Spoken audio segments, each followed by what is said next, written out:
the remainder when 2 to the power 6 is divided by 5 বুলি কৈছে তাৰমানে 2 to the power 6 ক 5 এদি ডিভাইড কৰিলে কেইবাৰ মানে ভাগশেষ কিমান থাকিব ওকে এতিয়া আমি জানো যে 8ক যেতিয়া 5 এদি ডিভাইড কৰা হয় তেতিয়া তাৰ ভাগশেষটো সদায় 3 থাকে এই বস্তুটো এইদৰে লিখিব পাৰি ঠিক আছে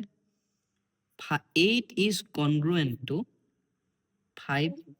sorry 8 is congruent to 3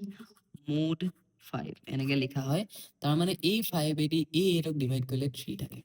এটা a to 8 মানে কি হয় নো 2 to the power 3 হয় নো 2 to the power 3 হয় সো এনেকেও লিখিব পাৰি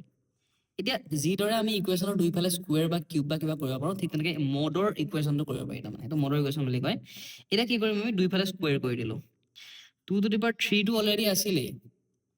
a to the power m to the power n কৰিলে এটো a to the power mn হয় তাৰমানে a to the power power দুটা পূৰণ হৈ যায় এটা 2 to the power 3 আছিলে 2 to the power 3 আছিলে তাৰ ওপৰত আকৌ স্কয়াৰ দি দিয়া হ'ল তাৰমানে 2 to the power 3 দুগুণ 6 হৈ যাব ন ওকে এফালে 2 to the power 6 হৈ গল আৰু এফালে 3 to the power 2 কিমান 9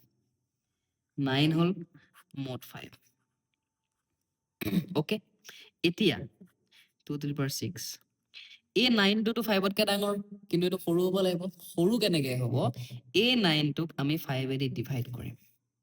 এই 9 ক আমি 5 এদি ডিভাইড কৰিম ডিভাইড কৰোতে ৰিমেইন্ডাৰ কিমান থাকিব হেতুহে আমি ইয়াত লিখিম 9 ক যেতিয়া 5 এ ডিভাইড কৰা হয় 5 1 are 5 plus 4 কৰিলে 9 হয় তাৰ মানে 4 is the remainder 4 is the remainder এনেকুৱা হৈ গল ইয়াৰ মিনিংটো হ'ল কি যে এই 5 টো দি যেতিয়া 2 to the power 6 ক ডিভাইড কৰা হ'ব ৰিমেইন্ডাৰটো সদায়